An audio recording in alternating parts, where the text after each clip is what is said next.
이 세상에는 전쟁이 그치질 않습니다.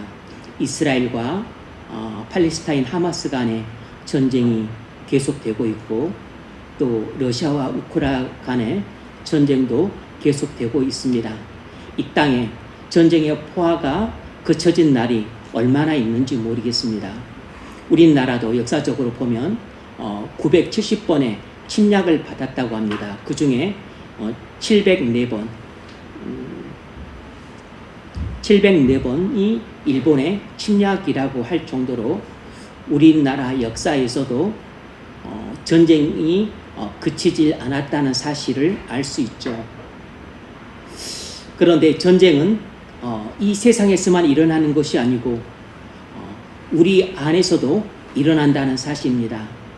이 세상에서 일어나는 전쟁은 물리적인 전쟁이지만 우리 안에서 일어나는 전쟁은 영적인 전쟁입니다.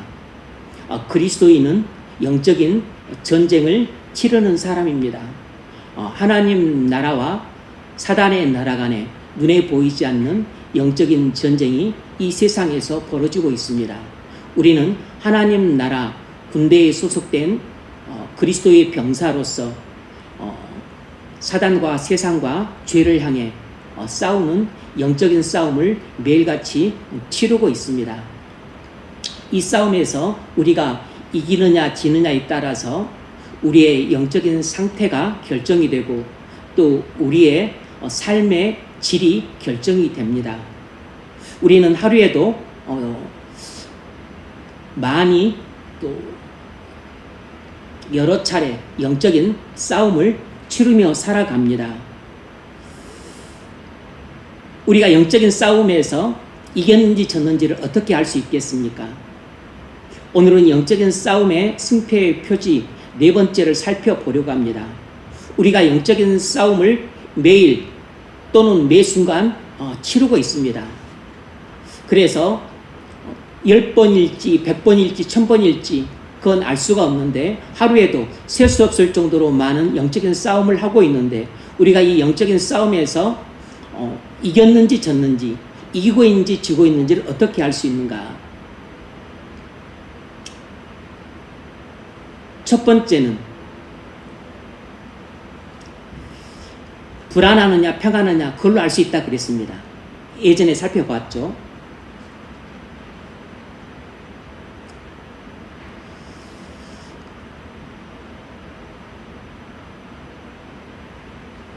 그걸 어떻게 알 수 있냐면 오늘 우리가 네 번째로 살펴보고자 하는 것은 이것입니다. 우리가 순종하느냐 불순종하느냐로 알 수 있습니다. 우리의 순종이 있으면 영적인 싸움에서 이긴 것이고 우리가 불순종을 하면 영적인 싸움에서 진 것입니다.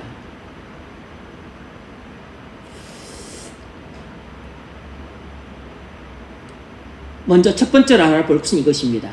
영적인 패배자는 불순종함으로 이가봇의 사람이 된다는 것입니다. 영적인 패배자는 불순종함으로 이가봇의 사람이 됩니다. 이것은 중요한 진리예요. 아주 중요한 진리입니다. 여러분이 꼭 기억해 두셔야 됩니다. 사무엘상 13장을 보면 블레셋이 대군을 이끌고 이스라엘을 침략해 오자 이스라엘 군인들이 두려워서 숨고 도망칩니다. 군인들은 흩어지고 사무엘은 약속 기한이 돼도 안 오고 그래서 사울이 겁에 질려서 사무엘의 명을 어기고 멋대로 제사를 지냅니다.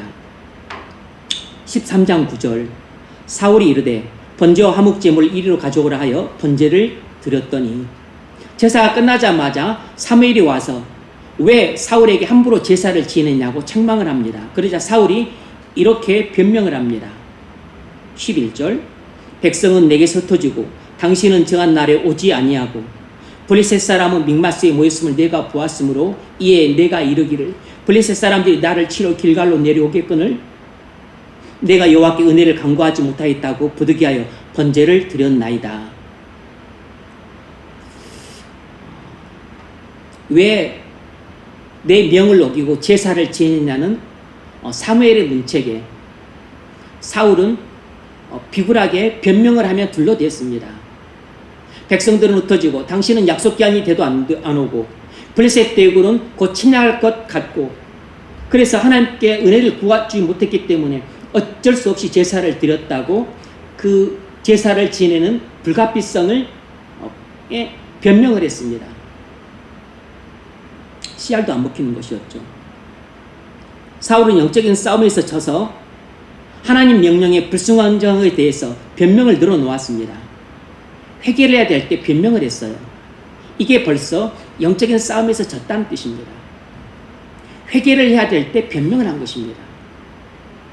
이처럼 영적인 싸움에서 진 사람은 변명을 하면서 불순종을 합니다. 그리고 변명을 늘어놔요. 불순종을 하고 나서 변명을 하는데 그 모습이 너무 추한 것입니다.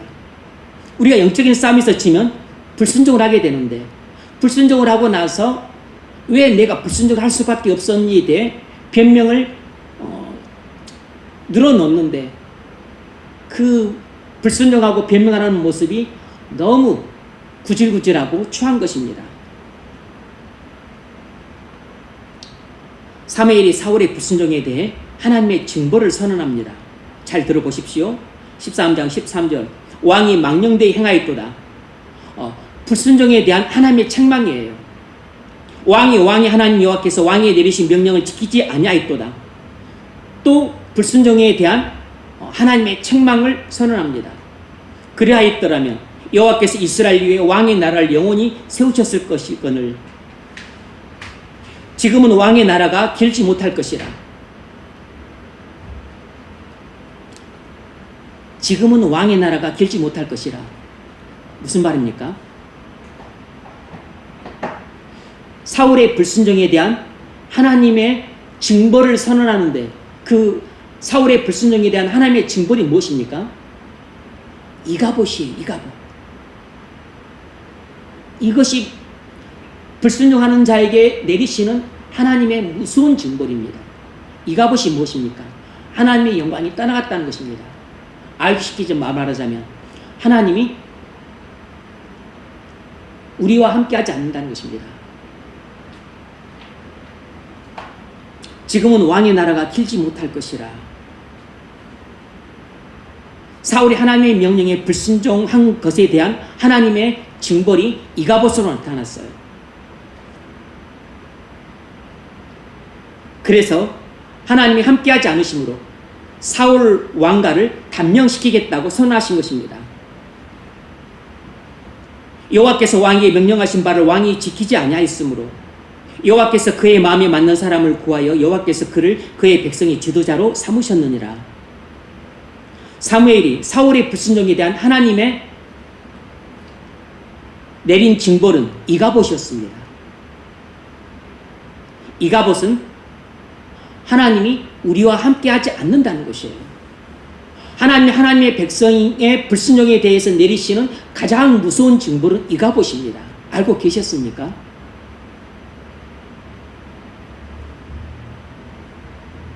차라리 하나님이 종아리를 패서 그냥 다리가 부러지고, 하나님이 치셔서 병이 걸리고, 하나님이 치셔서 경제적인 큰 손실을 입는 게 낫지, 하나님이 우리를 떠나버리시는 이 형벌은 그 어떤 형벌보다도 무섭고, 그리고 모질고, 그리고 괴롭고 슬프고 비참하고 불행한 형벌이에요.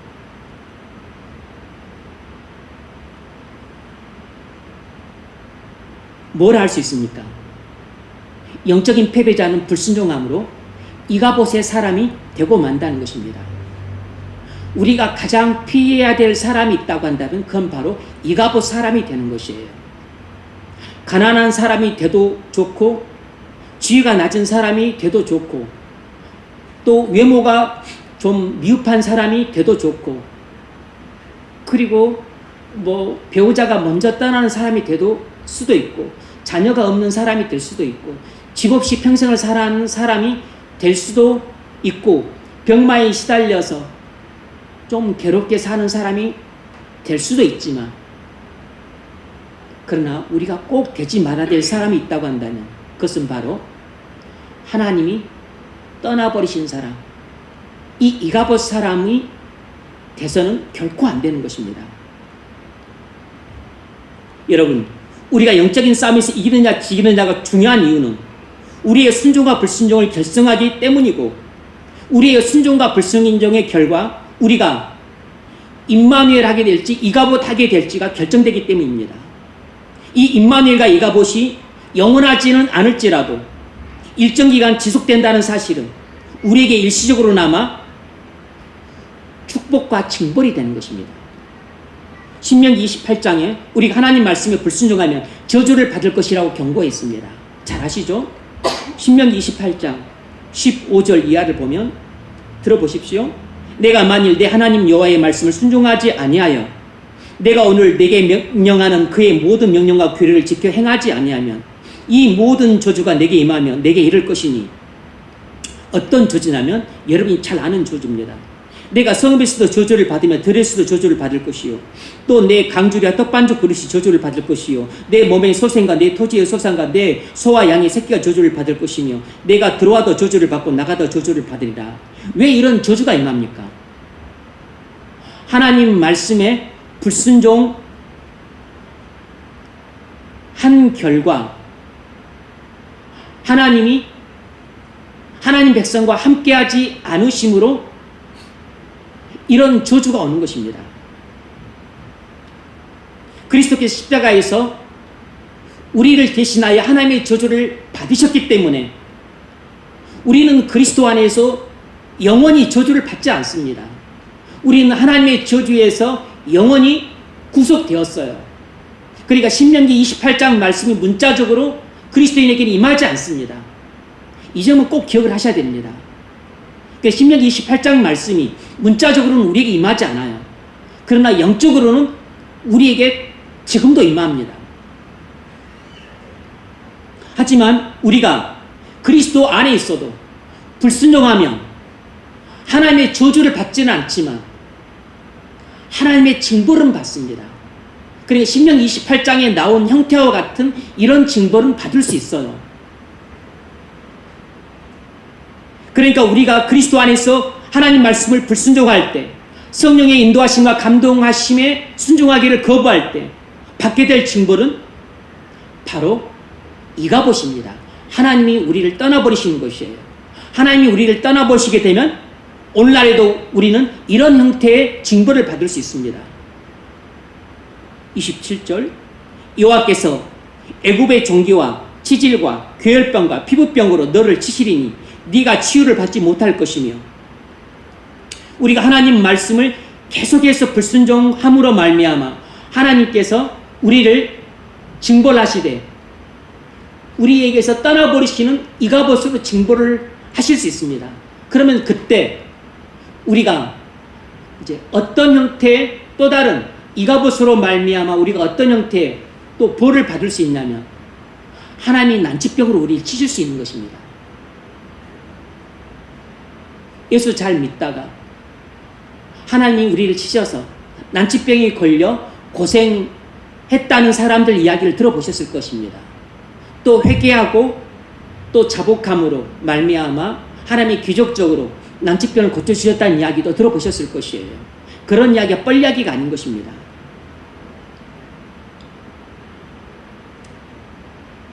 신명기 28장 30절, 네가 여자와 약혼하였으나 다른 사람이 그 여자와 같이 동침할 것이요, 집을 건축하였으나 거기에 거주하지 못할 것이요, 포도원을 심었으나 내가 그 열매를 따지 못할 것이며. 무슨 말이죠? 우리가 하나님 말씀을 불순종하거나 성령의 인도하심과 감동하심에 순종하기를 극구 거부하고 고의적으로 불순종을 할 때 하나님은 우리를 징벌하십니다. 그래서 어떤 형태의 벌을 주실 수 있냐면, 우리가 경제활동을 열심히 하는데 도무지 그 경제활동의 열매를 먹을 수가 없는 것이에요. 우리의 모든 경제활동의 수고를 헛수고가 되게 만들어 버리십니다. 때로는 구체적으로 우리가 사랑하는 사람과 약혼까지 하고 결혼까지 약속했지만 하나님께서 결혼을 못하시도록 막아버리신다는 것입니다.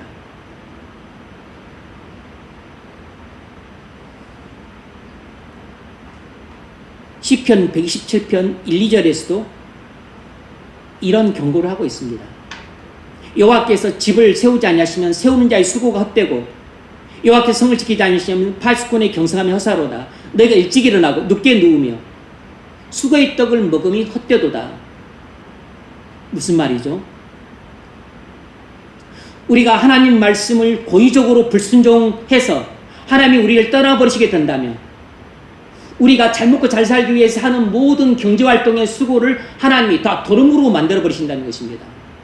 네가 일찍 일어나고 늦게 누우며 수고의 떡을 먹으면 헛되도다. 새벽 4시에 일어나서 밤 12시까지 일을 해도 입에 붙이라기도 어렵게 만들어버리신다는 것입니다. 아무리 열심히 땀을 뻘뻘 흘리면서 농사를 짓고 과수원을 해도 하나님께서 병충해를 보내시고 멜뚜기를 보내시고 다 먹어버리시고 그리고 다 작황을 흉년이 들게 만들어 버리셔서 우리를 가난하게 만들어 버리신다는 것이에요.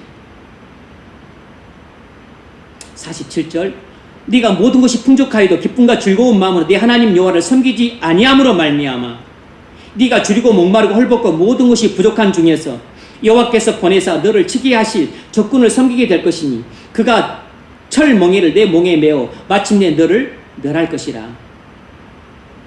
우리가 하나님을 불순종함으로 말미암아 하나님이 우리에게 내리실 징벌이 무엇이죠?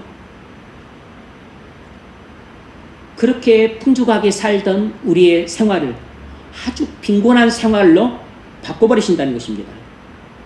그리고 죄의 노예로 만들어버리신다는 것이에요. 세상의 포로로 삼아버리신다는 것입니다. 사단의 노예로 주께서 팔아버리신다는 것입니다. 어떻게 이런 일이 일어나죠? 하나님이 우리를 버리시면 이런 일이 일어납니다. 왜 하나님이 우리를 버리시고 떠나시죠? 우리가 지속적으로 하나님 말씀을 불순종하고 고의로 성령의 인도하심과 감동하심에 순종하기를 거부할 때 하나님은 그래? 그럼 어디 한번 해보자 하시고 하나님이 우리를 떠나버리시는 것입니다. 이것이 바로 이가봇인데 하나님 말씀에 불순종하고 하나님의 성령의 인도하심과 감동하심에 고의로 지속적으로 불순종하는 사람에게 하나님이 내리신 무서운 형벌은 바로 내가 너와 함께하지 않겠다는 이가봇이에요. 이가봇 자체가 하나님이 우리에게 내리시는 무서운 형벌입니다. 그러니까 사랑하는 사람과 결혼을 막거나 경제활동이 헛수고가 되게 하거나 아니면 우리에게 불치병을 내리시거나 이런 것도 하나님이 우리에게 내리시는 불순종에 대한 징벌이 될 수 있지만 그러나 이 모든 것을 합친 것보다도 우리의 가장 큰 무서운 형벌은 이가봇이라는 형벌이에요. 이 이가봇이라는 형벌이 질병과 함께 올 수도 있고 가난과 함께 올 수도 있고 그리고 하는 일마다 어려움을 겪는 고난과 함께 올 수도 있지만 이런 것 없이 여전히 풍족하게 살아도 하나님이 함께하지 않는 이가봇이라는 형벌이 올 수 있습니다. 여전히 건강하지만 이가봇 상태에 있을 수 있어요. 고난이 없고 형통하지만 이가봇의 형벌이 올 수 있는데 이 이가봇의 형벌은 영적인 형벌입니다. 영적인 형벌. 영적인 징벌이라고. 그런데 사람들은 이 이가봇의 징벌을 별로 두려워하지 않습니다. 왜냐하면 당장 먹고 사는데 어려움이 없으니까. 여전히 몸은 건강하니까. 여전히 하는 일이 형통하고 번성하니까. 여전히 나는 넓은 집에 잘 살고 있으니까. 여전히 나는 직장 잘 다니고 있고 승진도 잘하고 있고 애들도 잘 크고 그리고 우리 가정은 비교적 평안한 것 같고 착각에 빠져 사는 것입니다. 착각에. 여러분 영적인 싸움에서 져서 하나님 말씀에 불순종함으로 이가봇의 사람이 되지 마시길 바랍니다. 성경에서 가장 비참하고 불행한 사람은 이가봇 사람이에요. 그 이가봇 사람의 대표적인 인물이 바로 엘리 제사장이었습니다. 그리고 그의 두 아들 홈리와 비나스가 바로 이가봇의 대표적인 인물 중에 하나였습니다.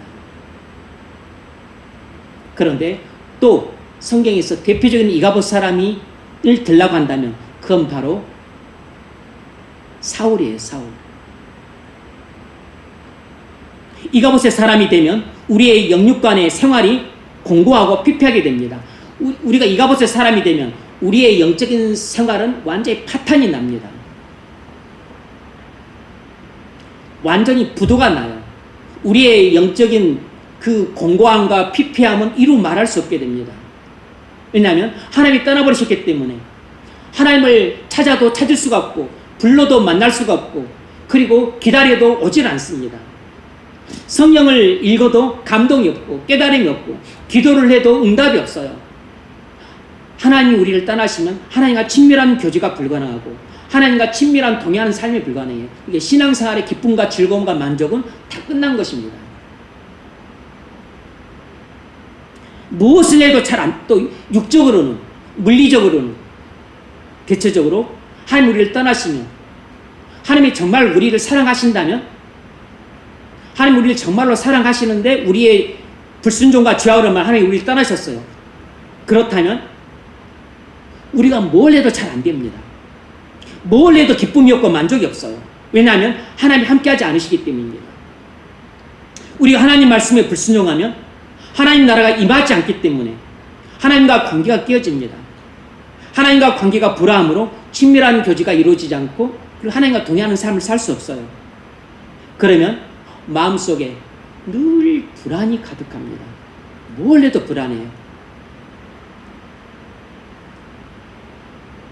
뭘 해도 불안합니다. 사람을 만나도 불안해요.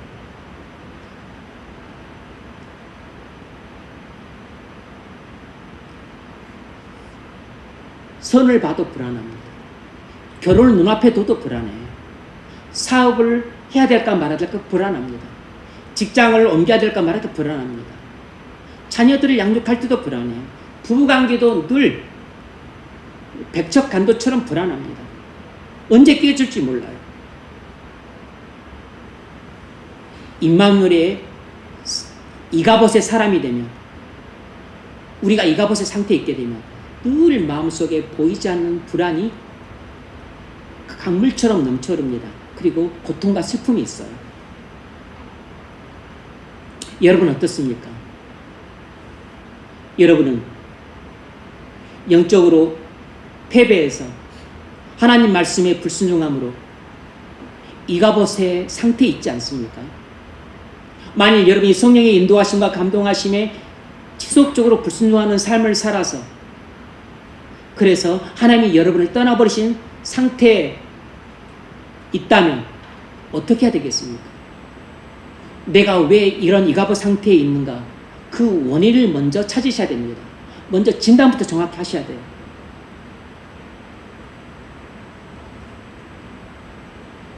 이가봇 상태에 있다면 우리가 할 수 있는 것은 자기 죄를 깨닫고 회개하는 길밖에 없어요.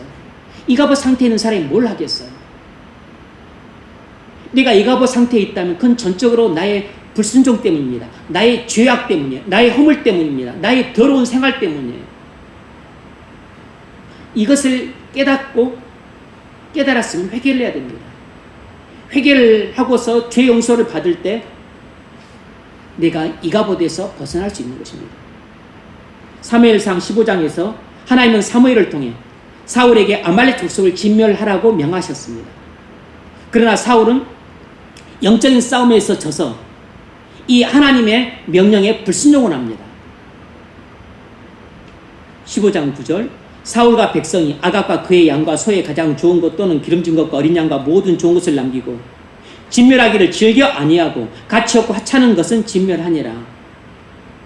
사울은 아말렉과의 싸움에서는 이겼지만 정작 자기 안에서 이루어진 영적인 싸움에서는 져서 하나님 명령에 불순종을 했습니다. 고의로 불순종을 했어요. 사무엘이 사울의 불순종을 책망하자 사울은 백성들의 핑계를 댔습니다. 사무엘상 15장 20절 나는 실로 여호와의 목소리를 청종하여 여호와께서 보내신 길로 가서 아말렉 왕 아각을 끌어왔고 아말렉 사람들을 진멸하였으나 핑계를 댑니다. 자기는 하나님 말씀에 순종했는데 이스라엘 백성들이 이렇게 불순종을 해서 살과 양의 살찐 것을 살려왔다고 이렇게 구차스러운 핑계를 댑니다. 다만 백성이 그 마땅히 멸할 것 중에서 가장 좋은 것으로 길갈에서 당신 하나님 여호와께 제사하려고 양과 소를 끌어왔나이다. 그러자 사무엘은 이 사울의 지속적이고 고의적인 불순종에 대해 하나님의 내리시는 가장 무서운 심판, 이가봇이라는 심판을 내립니다. 23절 왕이 여호와의 말씀을 버렸으므로 여호와께서도 왕을 버려 왕이 되지 못하게 하셨나이다. 왕이 여호와의 말씀을 버렸으므로 여호와께서도 왕을 버려 왕이 되지 못하게 하셨나이다. 여러분, 우리가 하나님 말씀을 버리면 하나님도 우리를 버리십니다. 이것이 바로 이가봇이에요. 여기서 버린다는 것은 이가봇을 말합니다. 하나님이 우리를 떠나신다는 것이에요. 우리가 하나님 말씀을 버리면 하나님은 우리와 함께하지 않습니다. 우리가 하나님 말씀을 고의로 불순종하고 성령의 인도하심을 또 성령의 감동하심을 극구 불순종하면 하나님은 우리를 떠나버리십니다. 이가봇이 되는 것이에요. 그건 하나님이 우리에게 진노하셨을 때 내리시는 엄중한 형벌입니다. 이가봇은 형벌이에요. 형벌. 이가봇이 하나님의 말씀을 지속적이고 고의적으로 불순종하는 자들에게 내리시는 하나님의 무서운 형벌입니다. 그러므로 우리가 하나님은 나와 함께하지 않으시는 것 같아 라고 느낀다면 그것은 지금 내가 내 죄악에 대한 하나님의 무서운 형벌을 받고 있는 것입니다. 영적인 패배자는 불순종함으로 이가봇 사람이 될 수밖에 없어요. 우리가 하나님 말씀에 지속적이고 고의적으로 불순종하여 이가봇의 형벌을 받고 있으면 우린 하루에도 셀 수 없을 정도로 많이 벌어진 영적인 싸움에서 맥을 못 칩니다. 하나님이 나와 함께하지 않으시는데 내가 어떻게 사단과 싸움에서 이기고 죄와 싸움에서 이기고 세상과 싸움에서 이길 수 있겠어요? 하나님이 함께하지 않으면 우린 영적인 싸움에서 질 수밖에 없습니다. 민수기 14장을 보면 가데스 바네아에서 10명의 정탐꾼의 말을 듣고 하나님의 약속을 불신하고 하나님의 명령에 불순종했던 이스라엘 백성들이 가나안 땅에 들어가지 못하고 40년 유리방황이 될 것이라는 심판을 받았습니다. 그러자 뒤늦게 잘못을 깨닫고 이스라엘 백성들이 어긋난 돼지 발톱처럼 모세의 지시를 어기고 아말렉인을 치겠다고 나섰다가 대패를 당했습니다.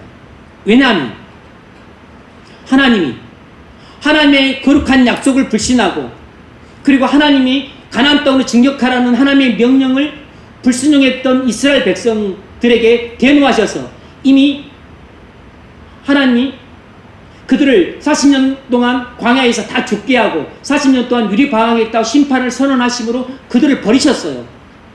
그런데 이제 뒤늦게서야 잘못했다고 하면서 하나님이 시키지도 않았는데 또 모세가 금했음에도 불구하고 후톡불 또 자기들이 아말렉 사람들 치겠다고 산꼭대기로 올라갔습니다.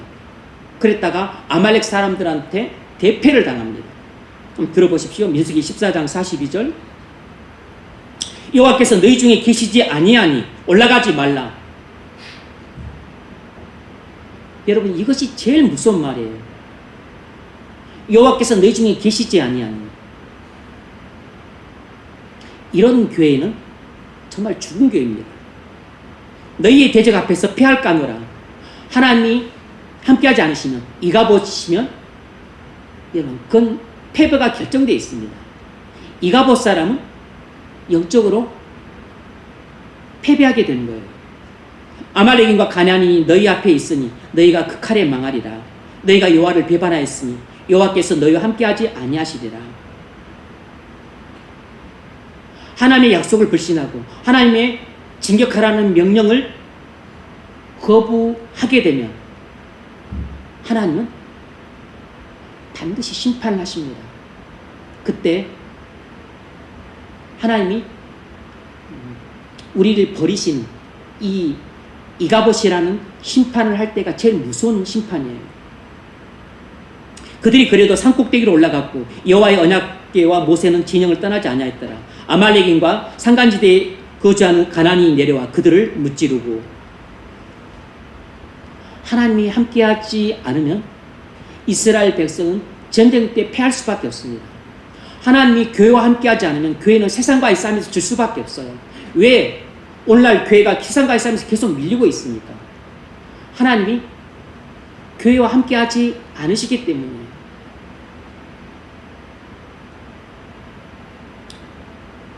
오늘도 뉴스를 들었는데 미국의 연합감리교회가 동성 혼을 인정하기로 했습니다. 이미 미국에서는 동성혼을 인정을 하죠. 그래서 교회에서도 동성혼을 인정한다는 것입니다. 그래서 동성혼을 반대하고 그리고 거부하는 목회자를 이제 미국의 그 연합감리교단에서 목사직에서 쫓아내고 있어요. 근데 우리 한인교회 목사님들이 계속 쫓겨나고 있습니다.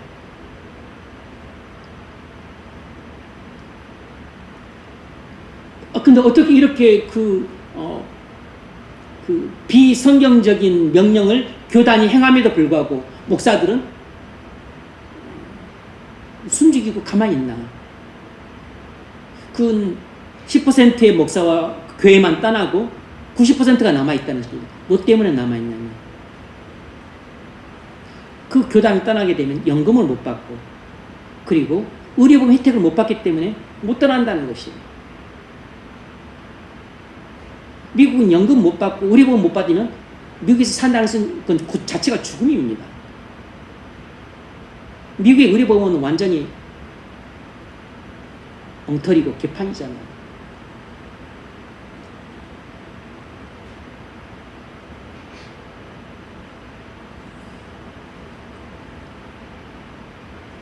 왜 이렇게 세상과의 싸움에서 밀릴까요?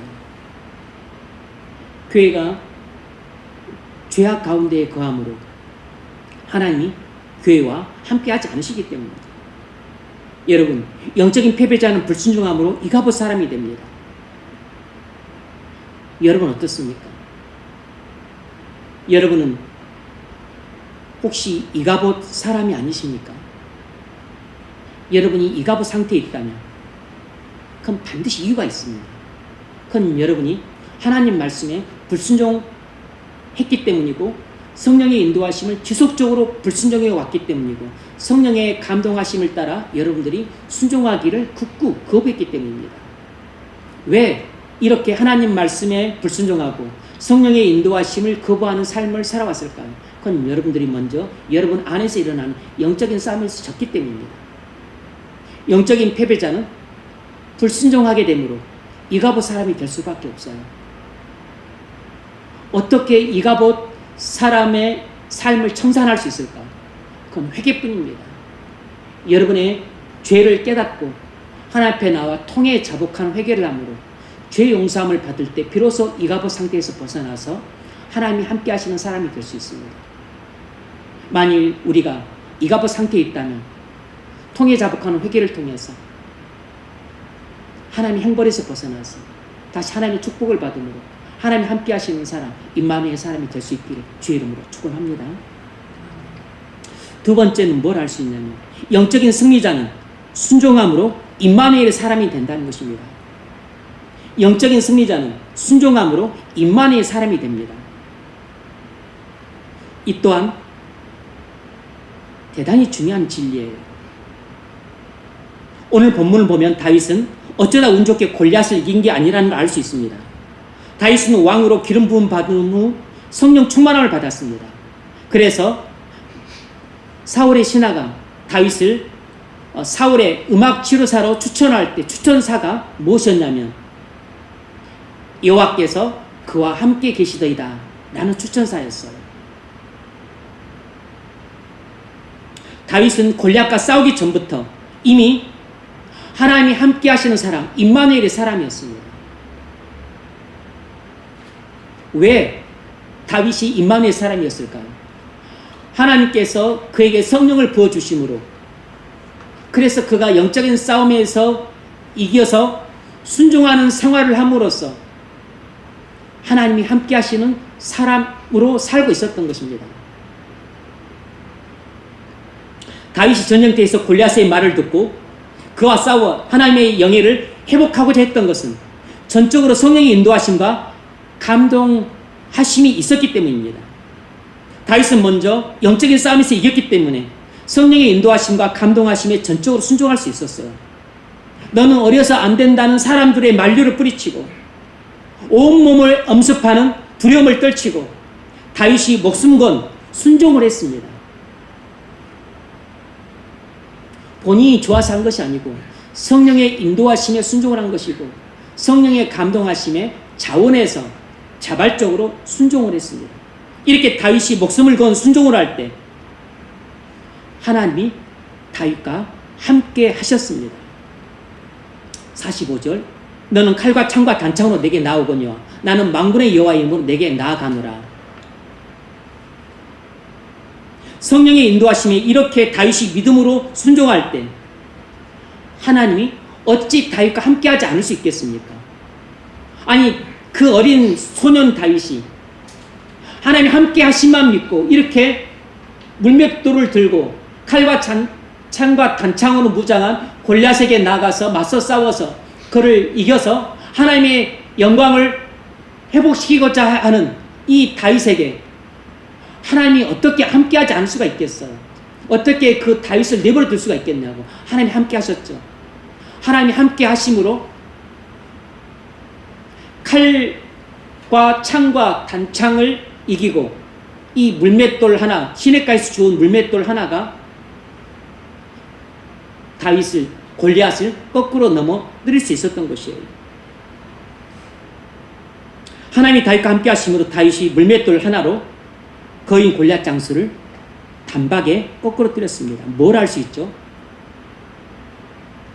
영적인 싸움에서 이기는 사람이 순종을 함으로 임마누엘의 사람이 된다는 것입니다. 여러분, 우리의 신앙생활의 목표가 무엇이냐면 영적인 싸움에서 승리하는 것은 1차 목표고 2차 목표는 승리함으로 순종하는 것이에요. 사실상 승리와 순종은 함께 가는 것입니다. 영적인 싸움에서 승리할 때 순종을 함으로 우리가 승리와 순종을 함께 가는 것이에요. 패배와 불순종을 함께 가는 것입니다. 영적인 싸움에서 승리해서 순종하는 것이 이것이 우리의 1차 목표입니다. 그런데 우리의 신앙의 궁극적 목표는 임마누엘의 사람이 되는 것입니다. 임마누엘의 사람이에요. 영적인 싸움에서 이겨서 순종함으로 축복을 받는 게 아니고 사실상 가장 큰 축복은 임마누엘이기 때문에 틀린 말은 아니지만 임마누엘의 사람이 되는 것이 우리의 가장 큰 목표예요. 여러분 신앙 목표가 무엇이죠? 우리의 신앙생활의 1차 목표는 영적인 싸움에서 이겨서 영적인 싸움에서 이겨서 순종하는 것입니다. 말씀에 순종하고 성령의 인도하심에 순종하는 것이에요. 그래서 이렇게 순종이 쌓이고 쌓일 때 하나님이 나와 함께 하신다는 임마누엘을 점점 강하게 느끼게 됩니다. 뚜렷하게 느끼게 돼요.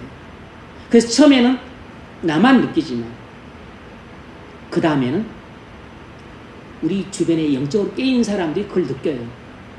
나중에는 전혀 하나님을 알지 못하는 불신자들도 하나님이 저와 함께 하신다는 걸 느끼게 됩니다. 하나님이 함께 하시는 정도도 사람마다 다른 것이에요. 임마누엘의 정도도 사람마다 다른 것입니다.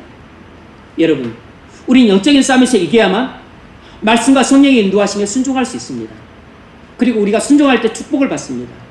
우린 하나님 말씀에 목숨을 건 순종을 해야 됩니다. 순종하고 싶으면 하고 말고 싶으면 마는 그런 우리 마음대로 순종이 아니고 다윗처럼 목숨을 건 순종을 해야 됩니다. 그럴 때 확실히 하나님은 우리와 함께 하십니다. 손해를 보더라도 순종을 하는 것입니다.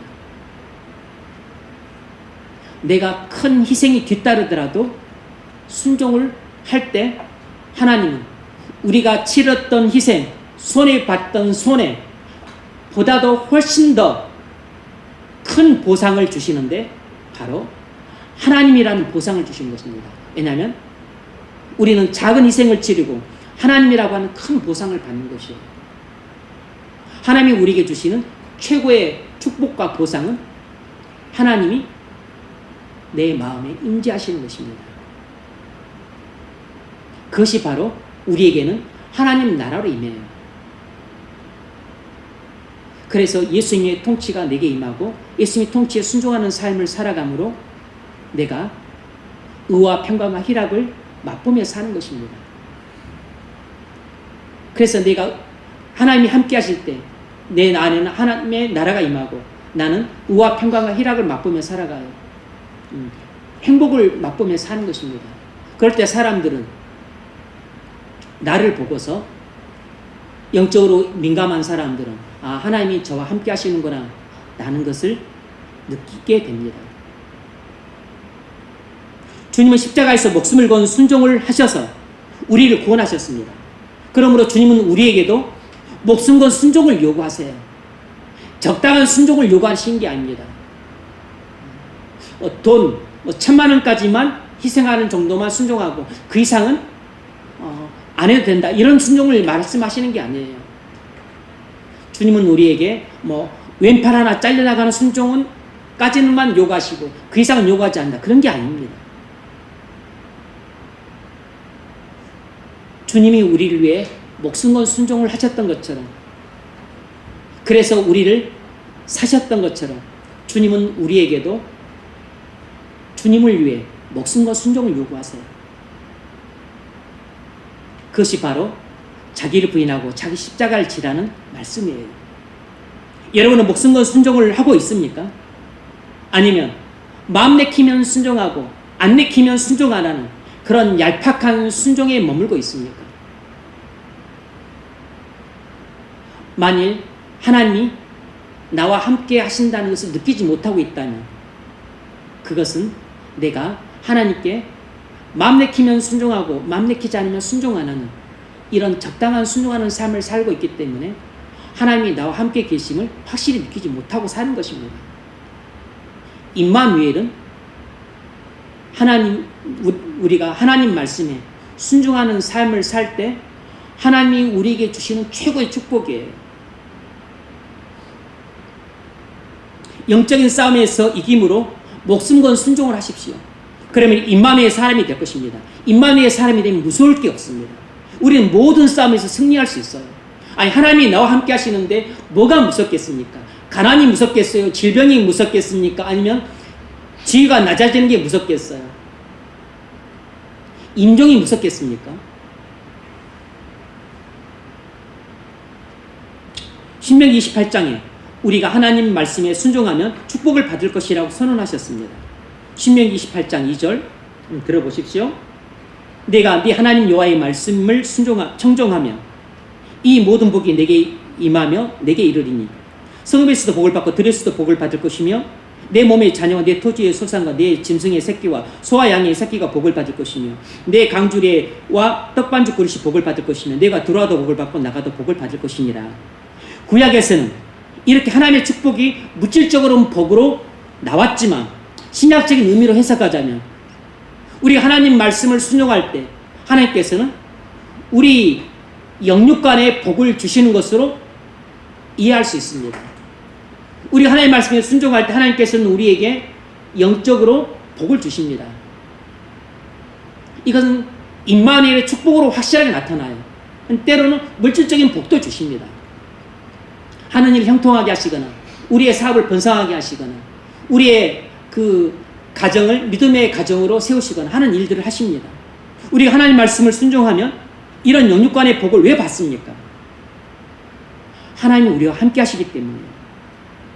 그래서 하나님이 우리와 함께 하시면 이런 일도 일어나는 것입니다. 들어보십시오. 7절 여호와께서 너를 대적하기 위해 일어난 적군들을 내 앞에서 피하게 하시리라. 그들이 한 길로 너를 치러 들어왔으나 내 앞에서 7길로 도망하리라. 여러분, 하나님이 우리와 함께 하시면 우리를 대적하는 죄와의 싸움에서 승리하는 삶을 살 수 있다는 것입니다. 우리가 죄와의 싸움에서 자주 지기 때문에 우리 영혼이 공고하잖아요. 우리가 세상의 유혹과의 싸움에서 자주 넘어지기 때문에 우리의 영혼이 피폐해지잖아요. 우리가 사단과의 싸움에서 질 때, 그래서 미혹에 빠지고 그래서 잘못해서 실족할 때 우리가 큰 낭패를 겪습니다. 회복이 불가능한 그런 엄청난 피해를 입어요. 그런데 하나님이 우리와 함께 하시면 어떤다고요? 너를 대적하기 위해 일어난 적군들을 내 앞에서 피하게 하시리라. 우리가 우리의 악한 죄된 본성과의 싸움에서도 이겨서 죄의 지배를 받지 않고 예수님의 통치에 순종함으로 우리가 예수님의 생명이 우리 안에 나타나는 삶을 살 수 있습니다. 음란한 욕구로 유혹할 때 그걸 물리치고 거룩한 삶을 살고 미움이 감정이 솟구칠 때 그것을 떨쳐내고 그걸 사랑으로 바꾸고, 화가 치밀어 오를 때 그것을 제지하고 온유한 마음으로 사람을 대하게 해주는 것은 전적으로 내 안에서 예수님의 통치에 순종할 때예요. 이런 영적인 싸움에서 승리하는 삶은 하나님이 우리와 함께 하실 때 가능한 삶입니다. 그리고 우리가 이렇게 영적인 싸움에서 승리하는 삶을 살아서 순종할 때 또 하나님은 우리와 또 함께 하세요. 하나님이 함께 하실 때 우리는 영적인 싸움에서 승리하고 순종하는 삶을 잘 살게 되는데, 이렇게 영적인 싸움에서 승리하고 순종하는 삶을 또 자원에서 자발적으로 잘 살 때 하나님은 우리와 더욱 함께 하세요. 이 임마누엘 강도가 더 높아지는 것입니다. 이전보다도 임마누엘 강도가 더 높아지면 우리는 또 하나님 말씀과 성령의 인도하심을 더욱 자원해서 기쁜 마음으로 순종하는 삶을 살게 되고, 그러면 하나님이 나와 더욱 함께 하십니다. 이때는 하나님이 나와 함께 하신다고 해서 나만 아는 게 아니고 주변에 다른 동료 성도들도 알게 되고, 그리고 믿지 않는 주변에 친구도 알고 직장 동료도 알고 그리고 선배 후배도 알게 돼요. 사무엘상 14장을 보면 블레셋이 대군을 이끌고 이스라엘을 침략했을 때 요나단이 성령의 인도하심을 따라 적진에 잠입하는 순종을 감행합니다. 그건 목숨을 건 순종이었어요. 왜냐하면 지금 이스라엘은 군대가 3,000명이었다 2,400명이 도망가고 600명밖에 안 남았습니다. 그런데 블레셋은 대군이에요. 병거가 30,000숭이고 마병이 8,000이고 그리고 군대만 하더라도 모래알처럼 많았다 했으니까 10수만 명입니다. 최소한 잡아도. 아니면 20만 명 이상이죠. 그런데 여기는 고작 600명입니다. 그런데 딱 둘이서, 요나단과 부관 둘이서 그 수십만 명이 진치고 있는 블레셋 진영으로 잠입해 들어가는 것입니다. 이건 목숨을 걸지 않고 불가능한 것이죠. 어떻게 요나단이 이런 목숨을 건 순종할 수 있었을까요? 이 순종을 하기 전에 요나단이 성령의 인도하심에 순종했기 때문에 이런 잠입을 할 수 있었던 겁니다. 다시 말하면 요나단이 이런 목숨을 건 순종을 하기 전에 자신 안에서 일어나는 영적인 싸움에서 승리했기 때문에 적진에 잠입하라는 성령의 인도하심에 목숨을 건 순종을 할 수 있었던 것이에요. 14장 12절 요나단이 자기의 무기를 든 자에게 이르되 나를 따라 올라오라 여호와께서 그들을 이스라엘 손에 넘기셨느니라 하고, 들어보세요. 13절 요나단이 손발로 기어 올라갔고 그 무기를 든 자도 따랐더라. 아니 지금 수십만 대군이 진치고 있는 그 진영에 두 명이서 잠입해 들어가서 뭘 한단 말입니까? 두 명이서 수십만 대군과 어떻게 싸우겠냐고. 그렇게 무모한 모험을 성령께서 감행하라고 인도하시고 감동하셨을 때 요나단은 영적으로 예민했기 때문에 그 성령의 인도하심과 감동하시는 소리를 듣고 목숨을 건 순종을 했습니다. 그런 목숨 건 순종은 어떻게 나왔냐면, 영적으로 따져보자면 그건 요나단이 자신 안에서 일어나는 영적인 싸움에서 이겼기 때문에 그런 성령의 음성을 듣고 순종할 수 있었던 것이에요. 그 영적인 싸움에서 그가 졌더라면 성령께서 그렇게 인도하시고 감동하시는 목소리를 들려줄 때 무서워서 못합니다. 두 명이 올라가서 뭘 합니까? 두 명이서 그 수십만 대군을 어떻게 칩니까? 그건 무모한 싸움입니다. 그건 개죽음보다도 못한 죽음이에요. 이렇게 하고서 그거 불순종하지 않았겠습니까? 이성적이고 합리적으로 생각했더라면 들어가면 안 되는 것이었죠. 그런데 이렇게 목숨을 건 믿음의 순종을 할 수 있었던 것은 그가 영적인 싸움에서 이겨서 성령의 인도하시는 목소리를 들을 수 있었고 그리고 순종을 했기 때문이에요. 블레셋 사람들이 요나단 앞에서 엎드러지며 무기를 든 자가 따라가며 죽였으니 요나단과 그 무기를 든 자가 반나절 가리 땅 안에서 처음으로 쳐 죽인 자가 20명 가량이라. 여기서부터가 중요합니다. 15절 들에 있는 진영과 모든 백성들이 공포에 떨었고, 왜 공포에 떨었을까요? 그렇게 목숨을 건 순종을 하는 요나단에게 하나님이 함께 하셨기 때문입니다. 하나님이 함께 하셔서 하나님이 요나단과 함께 하심으로 블레셋 진영에 두려움의 영을 보내신 것입니다. 그래서 그 블레셋 사람들이 요나단과 그 부관 2명을 두려워한 게 아니고 두려움의 영이 임해서 자기들끼리 두려움에 엄습해서 겁을 집어먹고 이스라엘에서 대군이 쳐들어온 것을 착각하고서 자중질환이 일어난 것이에요. 부대와 노략군들도 떨었으며 땅도 진동하였으니 이는 큰 떨림이었더라. 이렇게 두려움과 떨림이 왜 블레셋 진영에 일어났겠냐고. 그건 하나님이 함께 하셨기 때문에 블레셋 진영에 두려움의 영을 보내서 그들끼리 뭔지 모르지만 두려움에 사로잡혀서 나 살려라고 냅다 도망을 쳤던 것이에요. 그러면서 자기들이 서로 밟고 밟음으로 압살을 당하고, 그리고 밤중이라 또 누군지 잘 몰라서 자기들끼리 치고받고 싸움으로 자중질이 일어나서 자멸한 것이에요. 바로 하나님이 요나단과 함께 하셨다는 결정적인 증거입니다. 뭘 할 수 있습니까? 영적인 승리자는 승리함으로, 영적인 승리자는 순종함으로 임마누엘 사람이 된다는 것입니다. 여러분, 우리가 영적인 싸움에서 이겨서 꼭 순종을 해야 되는 이유는 임마누엘의 축복을 받기 위해서요. 하나님이 믿음의 싸움에서 이겨서 순종하는 자에게 주시는 최고의 축복은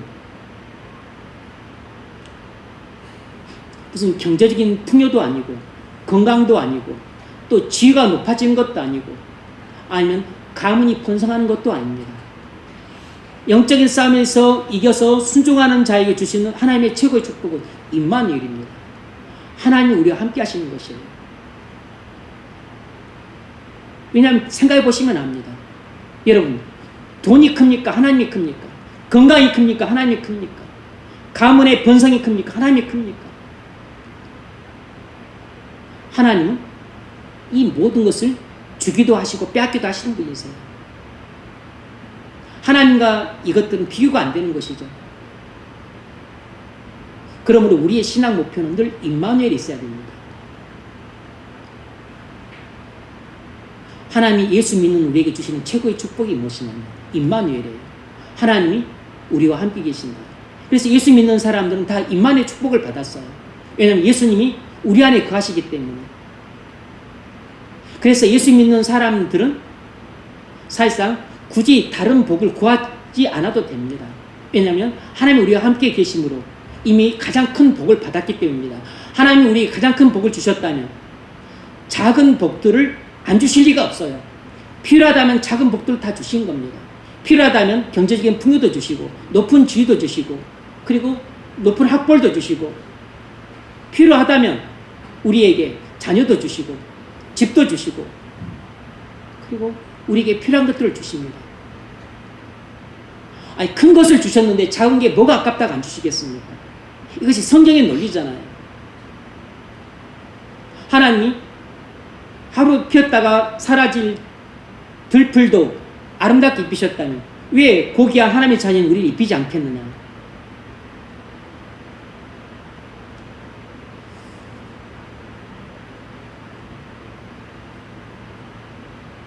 우리가 영적인 싸움에서 꼭 이겨야 되는 이유, 순종을 할 수 있기 때문입니다. 영적인 싸움에서 이겨야만 순종할 수 있기 때문입니다. 우리가 영적인 싸움에서 이겨서 순종을 해야 되는 이유는, 가장 큰 중요한 이유는 바로 임마누엘의 축복을 받기 위해서입니다. 임마누엘의 축복을 받아도 우리의 사는 형편이 나쁠 수 있습니다. 우리가 엄청난 고난을 받을 수 있어. 이유가 알 수 없는 엄청난 핍박을 받을 수 있습니다. 그래도 하나님이 함께 하시면 이 모든 고난을 극복하고 그리고 끝내는 축복된 인생을 마칠 수 있어요. 그걸 잘 보여주는 가장 중요한 예시가 바로 요셉입니다. 요셉. 요셉이 아버지 말씀에 순종했다가 뜻하지 않게 노예로 팔려갑니다.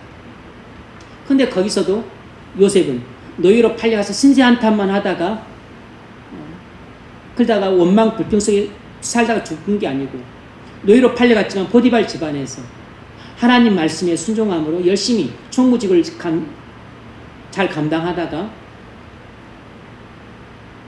하나님께서 함께 하셨어요. 그래서 보디발도 알았습니다. 그래서 보디발 집안의 모든 일을 책임지고 하다가 또 뜻하지 않게 보디발 그 아내의 그 무고로 말미암아 또 감옥에 가는 신세가 되었어요. 죄수가 되었다고 신세한탄하지 않고 거기서도 그가 하나님 말씀에 순종함으로 또 간소를 잘 도와 일을 하자 하나님이 함께 하셨어요. 하나님이 함께 하시자 때가 되면 결국엔 감옥에 들어온 신하를 통해서 그의 해몽의 능력을 인정받고 결국은 바로 앞에서 바로의 꿈을 해몽함으로 애굽의 총리가 되잖아요. 그래서 야곱의 가족 70명을 먹어 살리게 되고 그리고 이스라엘의 그 민족 형성의 토대를 이 요셉이 이루게 됩니다. 요셉의 삶에 질곡이 컸지만 이유를 알 수 없는 고난을 그가 수도 없이 받았지만 그러나 그가 영적인 싸움에서 이겨서 순종함으로 하나님이 함께 하실 임마누엘의 축복은 계속 받아 누렸습니다. 그래서 그가 노예로 팔려가는 고난을 겪고 무고를 당해서 감옥에 갇히는 고난을 겪고 또 수많은 고난을 겪었지만 하나님이 함께 하심으로 모든 고난들을 극복하고 끝내는 하나님 나라를 세우는 믿음의 사람으로 쓰임받고 일생을 바칠 수 있었어요. 우리가 영적인 싸움에서 이기고 순종해야 되는 이유는 임마누엘의 축복을 받기 위해서입니다. 예수를 믿고 구원받은 성도들에게는 이미 임마누엘의 축복을 받았어요. 예수님이 함께 계시기 때문에. 그러나 우리가 고의적으로 불순종하고 지속적으로 죄를 짓게 되면 예수님은 우리 안에 계시지만 그러나 역사를 하지 않으므로 하나님이 마치 우리를 떠나버리신 것 같은 이가보 상태가 되는 것입니다. 그것이 성도에게 내려지는 가장 무서운 징벌이에요. 그러므로 우리가 이런 상태에 있다면 우리 죄를 회개하고 용서를 받고 빨리 이 이가보 상태에서 벗어나셔야 됩니다. 그래서 우리가 추구해야 될 삶은 매일같이 영적인 싸움에서 이겨서 하나님 말씀에 순종하는 삶을 살아야 됩니다. 어떻게 영적인 싸움에서 이겨서 순종하는 삶을 살죠? 그것은 우리가 하나님의 전신갑주로 무장을 해야 돼요. 구원의 투구를 쓰고 의의 행배를 입고 진리의 허리띠를 매야 됩니다. 구원의 확신을 갖고 그리고 하나님 말씀에 순종하는 삶을 살고 그리고 모든 우리의 언행 심사와 행동 거지에 진실함을 갖고 그리고 평안한 마음을 갖고 믿음의 방패를 들고 성령의 검을 들고서 싸울 때 영적인 싸움에서 승리할 수 있습니다. 그때 순종이 가능한 것이에요. 순종은 결코 쉬운 게 아닙니다. 물론 한 번, 두 번, 세 번의 순종은 가능할지 몰라도 지속적으로 순종하는 생활은 하나님의 전신갑주를 입을 때 가능합니다. 하나님의 전신갑주를 입으십시오. 그래서 영적인 싸움에서 이겨서 순종하는 삶을 사십시오. 그러면 하나님이 여러분에게 복을 주실 것입니다. 임마누엘의 복을 주실 것이에요. 그래서 하나님이 여러분과 함께 하심으로 예수님이 여러분을 통치할 때 순종하는 삶을 사십시오. 그때 하나님 나라가 임합니다. 그때 여러분 마음 안에 평화가 넘치고 그리고 기쁨과 행복이 넘칠 것입니다. 우리가 영적인 승자가 되어서 순종하는 삶을 때 임마누엘의 사람이 되면 그때가 가장 전도의 빛이 밝게 비출 때입니다. 믿지 않는 가족들에게도 전도의 빛이 가장 비칠 때는 하나님이 저와 함께 하신다는 것을 느낄 때 두려움을 느낍니다. 두려움을 느낀다고요.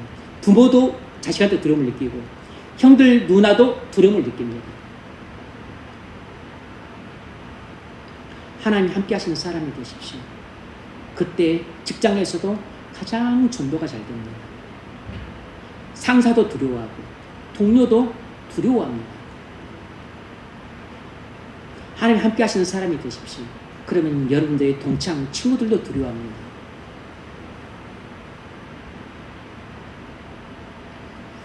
영적으로 승리하는 삶을 사셔서 꼭 하나님 말씀에 순종하고 성령 인도하심에 순종하십시오. 그러면 하나님이 여러분에게 주신 최고의 축복을 받으실 것입니다.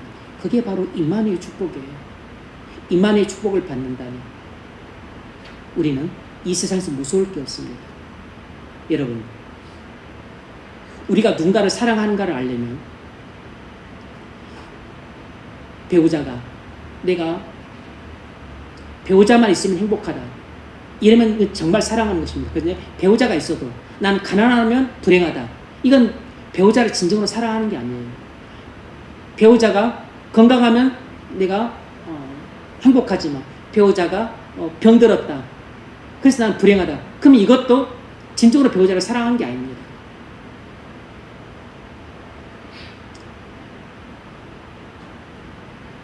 개는 주인이 부자든 가난하든 주인이 자기 머리만 쓰다듬으면 개는 행복합니다.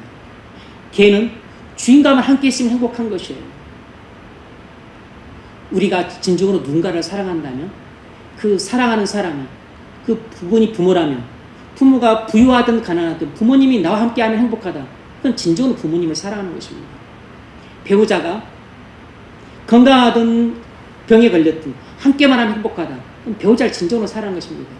배우자가 부자든 가난하든 함께하면 난 그것으로 만족한다. 이게 진짜 배우자를 사랑하는 것이에요. 우리가 하나님을 정말로 사랑하느냐? 나는 가난해도 하나님이 나와 함께 하시면 행복하다. 이게 진짜로 하나님을 사랑하는 것입니다. 내가 병들어도 건강하지 않아도 하나님이 나와 함께 하시면 행복하다. 이게 진짜로 하나님을 사랑하는 것입니다. 그래서 그리스도인에게 가장 큰 축복은 건강이나 지위나 경제적인 부나 명예가 아니고 바로 하나님이 나와 함께 하시는 것이에요. 하나님이 여러분과 함께 하시는 축복이 있기를 주의 이름으로 축원합니다.